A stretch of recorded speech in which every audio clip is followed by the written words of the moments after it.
The last thing I expected after burying my wife was a text from her number. It simply read, "You forgot something. The forgotten vow." It's strange, isn't it? How funerals tend to bring closure. For most people. But for me, burying my wife was only the beginning of a nightmare I can't wake up from. Her name was Elena Rivers. And if you asked anyone in our small Michigan town, they'd call her the kind of woman you meet once in a lifetime. Kind, loyal, a schoolteacher who read poetry before bed and baked cookies for the elderly on weekends. But love can be deceptive. And grief can make a man question everything he thought was real.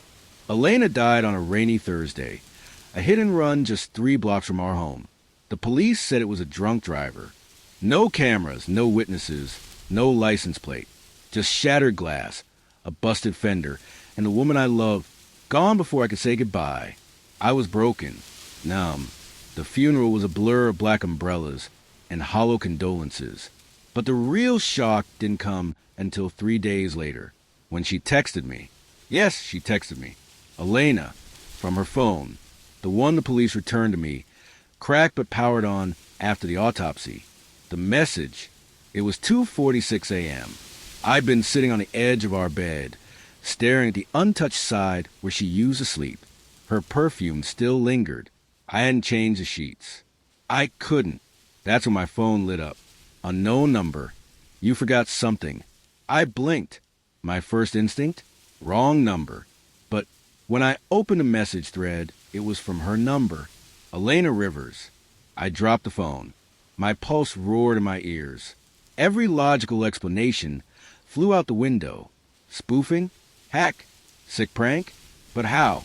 I picked it up again and read it over and over. You forgot something. I wanted to reply. My thumbs hovered, but I didn't. I couldn't. Instead, I called the number. No answer. Just 5 rings and a voicemail that still had her voice. Hi, this is Elena. I can't get the phone right now, but leave a message and I'll call you back. I hung up. The forgotten necklace. The next morning, I drove to the cemetery. Alone. The message haunted me. You forgot something. What did I forget? Her wedding ring? No, it was on her finger. Flowers? I brought roses. Then I remembered something else. Something small, almost meaningless. Or so I thought. The necklace. She always wore it. A tiny, heart-shaped locket.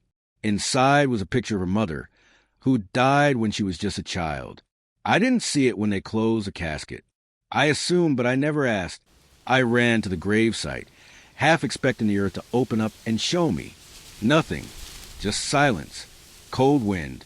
Was she buried without it? Was that what she meant? I went home and rummaged through every drawer. Nothing. Until I opened a shoebox and closet, where we kept old letters and photos. There it was. The necklace. But here's the thing. I didn't put it there. And Elena never took it off. Ever. The journal. I hadn't been able to bring myself to go through her things. But now, every fiber of my being needed answers. I opened her nightstand. Underneath her Bible and a half-used notebook was something else, a leather-bound journal I didn't recognize. It had no title, just her name, scribbled inside the front cover. Elena Rivers. The first few pages were filled with poems. She always wrote poems. But as I flipped further, the tone changed. June 7th. He's starting to ask questions. I can't keep hiding the truth. If he finds out, it's over. June 14th. I saw the red car again. Same street. Same time. It's following me. I know it. June 22nd. If anything happens to me, it won't be an accident. Please let him find this. Please. That was 3 days before she died. The red car. That night, I barely slept. I replayed every moment. Her mood the week before her death. The arguments. Her jumpiness. The way she kept checking the rearview mirror. I didn't believe her. I thought it was anxiety. Stress from work. Maybe even paranoia. But the journal confirmed it. She was being followed. And someone wanted her gone. I went to the local police. Showed them the journal.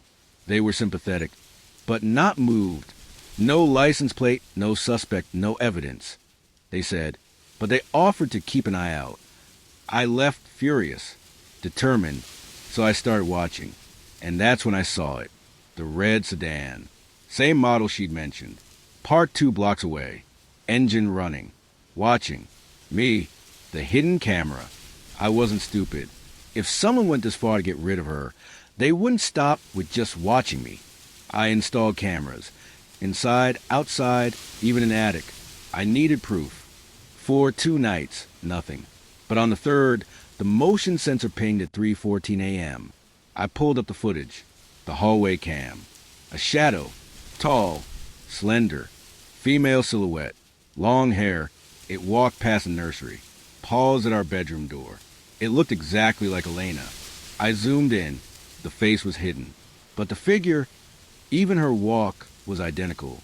And then, just before disappearing down the hallway, the figure looked directly at the camera. The second text. I couldn't sleep. I felt like I was losing my mind. Was it grief? Was it trauma? Was it something else? Then my phone buzzed again. Elena! Checked the nursery. This time, I didn't hesitate. I grabbed a bat from under the bed and ran. I turned on the lights. Nothing looked out of place. No broken windows. No signs of entry. Until I noticed something strange. The crib. Elena and I had no kids. But she kept that crib for years, just in case, she'd say. Now there was a folded letter inside it, and it was addressed to me, in her handwriting. The letter, if you're reading this, it means I'm gone, and you're finally starting to understand. I didn't want this. I never wanted you involved. But they left me no choice. I made a deal to protect you, and now they've come to collect.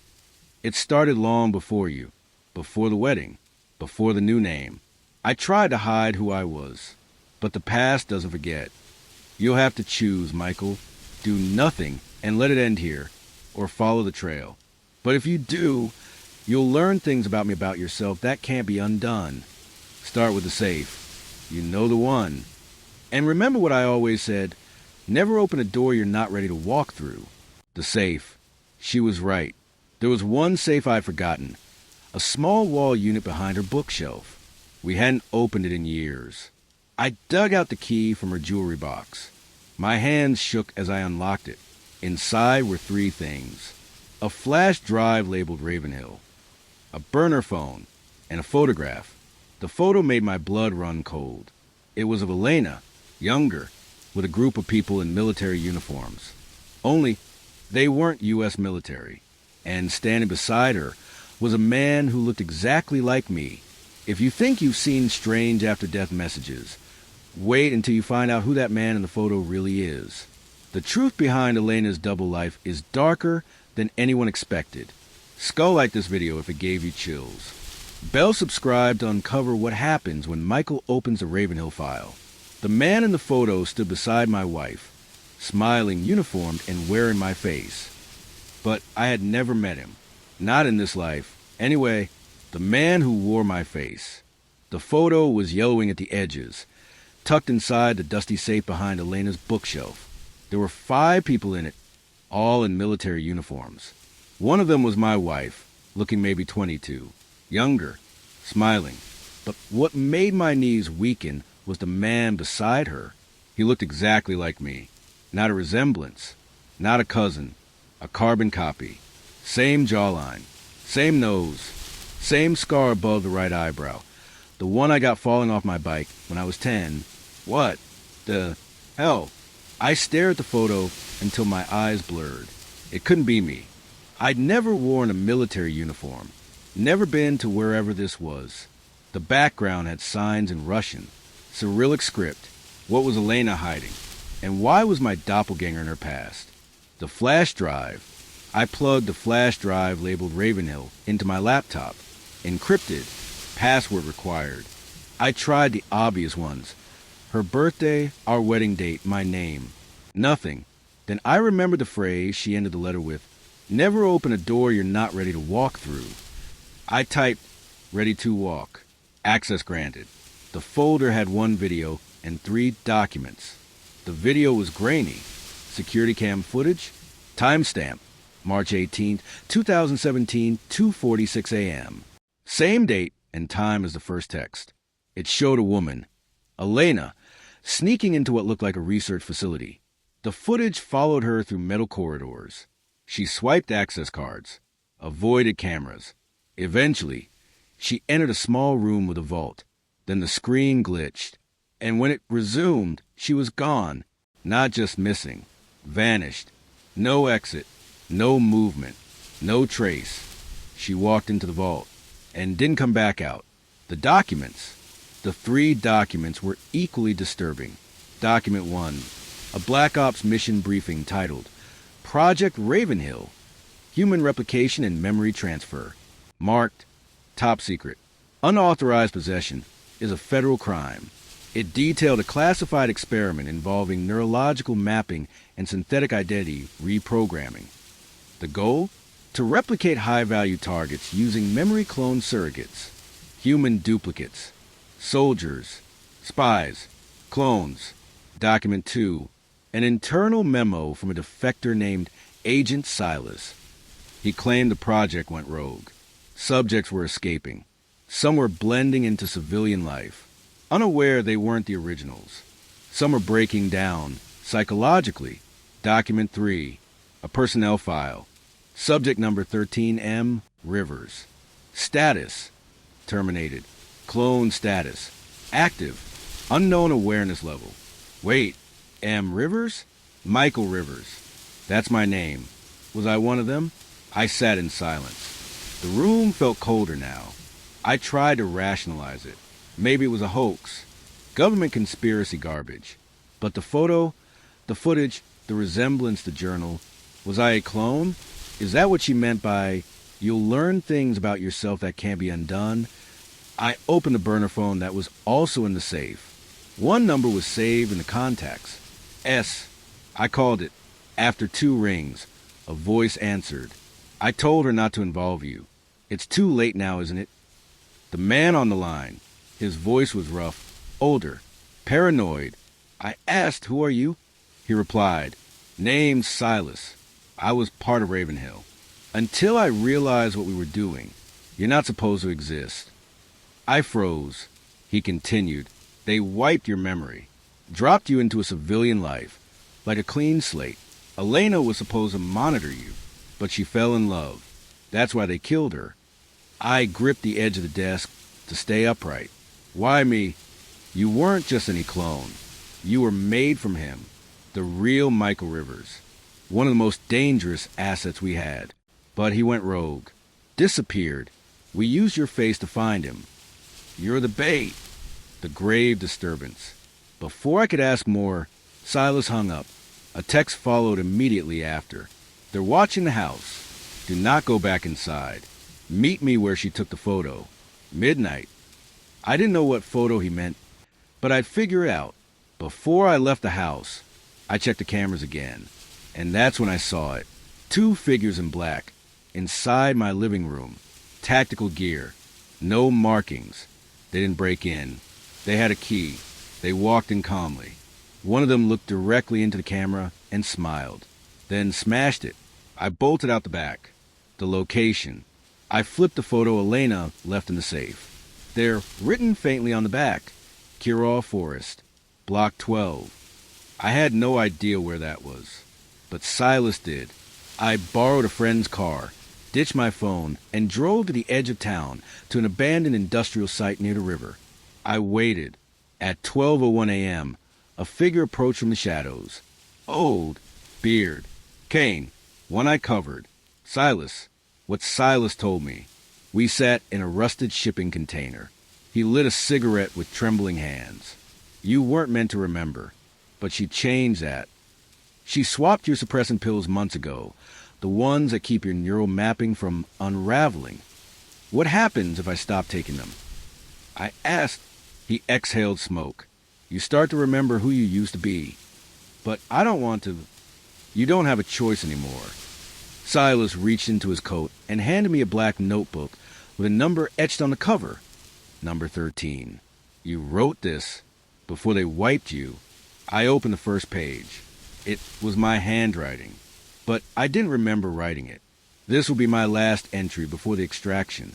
If this falls into the wrong hands, The truth about Ravenhill dies with me. But if my clone finds this, run. They're coming to harvest what's left of you. The real Michael Rivers. Silas told me something else before I left. The original me, the real Michael Rivers, was never captured. He's out there, Silas said. He doesn't want to be found. But if he sees your face, he might come for you. The final message. Back in the borrowed car. I opened the journal again. Near the back, a new page had been inserted. A photograph. Elena and me, taken a year ago. Smiling. Ordinary. But in the background, barely visible in the crowd, was a man with my face. Older. Angrier. Watching us. The real Michael Rivers. Under the photo, Elena had written one final line. He knows you exist now, and he'll do anything to erase the mistake. He has my face, my memories, my past, but he's not me, and now he's hunting me. The original wants me dead. By now, sleep was a foreign concept. Reality, if you could call it that, had shattered into 1,000 sharp fragments, each one cutting deeper than the last. I wasn't just mourning my wife. I was mourning myself, the version of me that thought he was real. But now, after what Silas showed me, I wasn't sure anymore. The man in the photos, the one with my face, only colder, harder. He's the original. I'm just what's left of him, a copy. And now he knows I exist. The kill code, before Silas vanished again, always paranoid, always moving. He gave me one last warning. There's a fail-safe built into all of you. If the original gives a command, your body will obey. What kind of command? I asked. A phrase, a sound, could be embedded in a song, a whisper, a dream. I thought he was exaggerating. Until it happened. That night, I turned on the radio for white noise, hoping to calm my nerves. It was static, then a soft melody, then a voice, female, familiar, almost like Elena's. Return to zero. Suddenly, I couldn't move. My limbs locked up. My lungs tightened. A splitting pain crawled down my spine like an electric spider. I collapsed. The phrase lasted 4 seconds. And I almost died. Silas was right. The original could end me with just a word. The package. When I came to, there was a package at my door. No return address. Wrapped in black paper. Inside was a burner phone and a single note. Stop looking, or I'll finish what the car started. M. Rivers. The handwriting was a match to mine. Not similar. Identical. He wasn't bluffing. The Ravenhill children. I tracked down Silas again, this time through a contact in Canada who still owed him favors. We met in a remote warehouse surrounded by snow and silence. What does he want? I asked. Silas stared at me with one good eye and said, he wants to stay forgotten. You're the crack in the dam. He's trying to seal it with your body. Then he showed me something worse. A photo folder titled, The Ravenhill Children. Dozens of faces. All versions of me. Different builds. Hair. Skin tone. Tattoos. Glasses. All clones. All failed. All terminated. Except me. I was the only one who lasted. The Church of the Forgotten. Silas said the original Michael, the real one, wasn't just hiding. He was building something. An underground network of former operatives and ghosts from Ravenhill. People who had escaped. People like me. But they weren't looking to expose the truth. They were looking to rewrite it. He called it the Church of the Forgotten. A rogue cult of amnesiac soldiers. Rebuild identities and memory-wiped agents. And the original? He was their messiah. The trap? Silas knew where the original was headed next. A former Ravenhill bunker disguised as a rural clinic in Ohio. We planned a recon mission. Quick in and out. Get files. Get faces. Stay hidden. But we walked right into a trap. The clinic was abandoned. No power. No patience. Just a speaker playing one phrase on loop. Michael, remember who you were. Then the gas hit. I woke up strapped to a table. Blinding light above. Tools lined up beside me. And standing in the shadows, arms crossed, was him, the original, face to face. It's a strange thing. staring at someone who looks exactly like you but feels entirely foreign. His eyes were colder, like something behind them had been erased and replaced. "You've been making quite a mess," he said, circling the table. "I didn't ask to be made. No one ever does." He held up a knife, not to kill me, but to cut something out of me. "You hold a backup copy," he said, "of my past, my memories, the version of me I buried to start over, and you've activated it." He tapped the side of his head. "I can feel it waking up in you." Then he leaned close. "I need it back." The extraction. He injected something into my neck. Cold, burning. I began seeing flashes. Not memories. His memories. Missions. Kill orders. Faces. I was in war zones I'd never visited. Torture rooms I'd never entered. I saw Elena, younger, helping him escape from Ravenhill Labs, then kissing him in a dark alley before he vanished into the fog. I saw the first version of me, a test subject in a glass chamber, screaming silently as wires lit up around his skull. Then darkness. Then Elena's voice whispering, "You were never just a clone. You were the piece of him that felt." The switch. When I woke up again, the straps were cut. I was lying on the floor, blood on my hands. But none of it was mine. Across the room, Silas was dead. His throat had been slashed. And the original? Gone. The only thing left behind was a mirror. On it, scrawled in blood, "One of us has to go. Your move." The final memory. I ran from the clinic. Took the files. The footage. Everything. But when I played the security cam from the lab, I saw something that made my heart stop. It wasn't the original who killed Silas. It was me.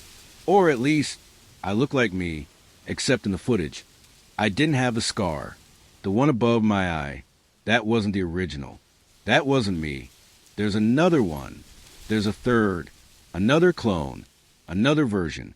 But this one unstable. Silas called it version 0. The prototype. The one that didn't follow any programming. The one that escaped before memory suppression was complete. And now he's hunting both of us. Here are 3 of us now. One trying to forget, underscore, one trying to survive, underscore, and one who was never supposed to exist, underscore. Only one of us will make it out alive. Version 0 finale. After escaping the lab, I no longer knew what was real. My wife was dead. Silas was dead. The man I was copied from, the original, was alive, hidden, and maybe just as scared as I was. But none of us were safe anymore, because version 0 was out, the first attempt, the one that broke containment, the one with no conscience. And unlike us, he didn't want peace. He wanted erasure. A world with only one Michael Rivers. Him. The message. The burner phone buzzed at 2:07 a.m. A single text. No number. No name. "You're not the first. You're not the last. But you'll be the easiest to kill." Attached was a video clip. Grainy. Dark alley. The original. The man I'd come face to face with in part 3. Tied to a chair, bloodied, unconscious. Then the camera turned and I saw my own face. Smiling. Cold. Dead in the eyes. 0 had him. The meetup. I followed the GPS metadata in the video to an old foundry in Detroit. Abandoned. Silent. Reeking of rust and rot. Inside, echoes of footsteps whispered back at me. A flashlight blinked twice in the distance. It was him, the original, barely conscious, tied to support beam. I ran forward. Too late. Trapped. A flashbang exploded at my feet. When my vision returned, I was on the floor, zip-tied, and staring up at my own face. 0.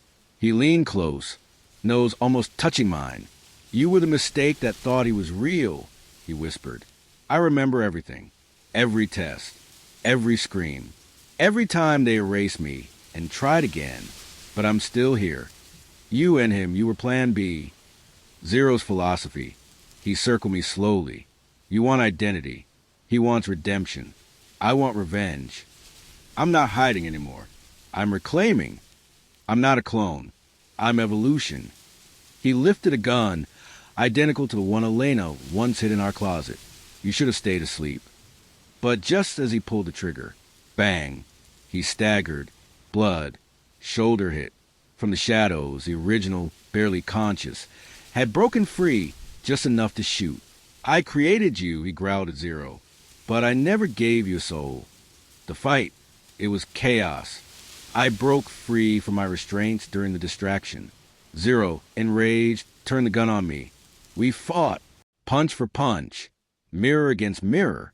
Every move I made, he knew, because he was me, or a version of me. But I realized something. He fought to dominate. I fought to survive. And that made all the difference. As he lunged with a knife, I ducked, grabbed the original's fallen gun, and fired. One shot, right in the chest. Zero fell back, mouth open, eyes wide. For the first time, he looked scared. Then still, the ending memory. The original lay dying beside me. He lost too much blood. You need to disappear, he whispered. They'll come after you now. Ravenhill always finishes a job. But what about who I am? He coughed.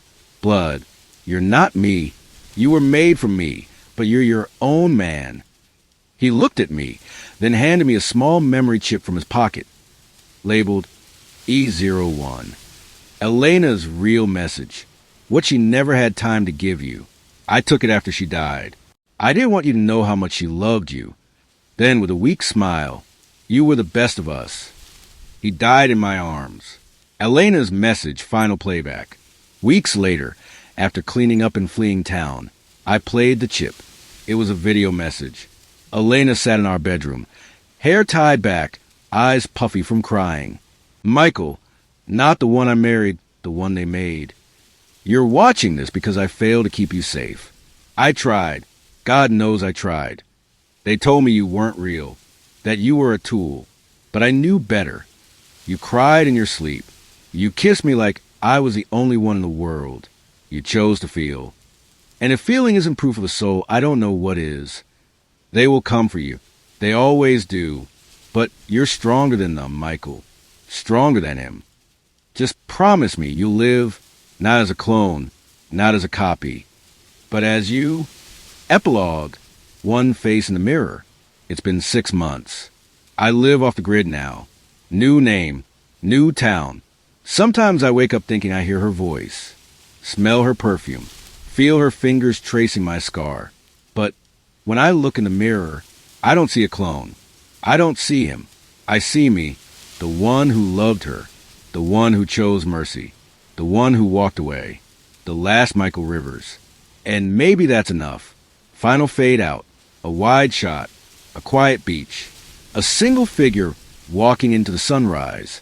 Then, a faint buzz in the man's back pocket. A burner phone lights up. One new text. You're not alone. End of series.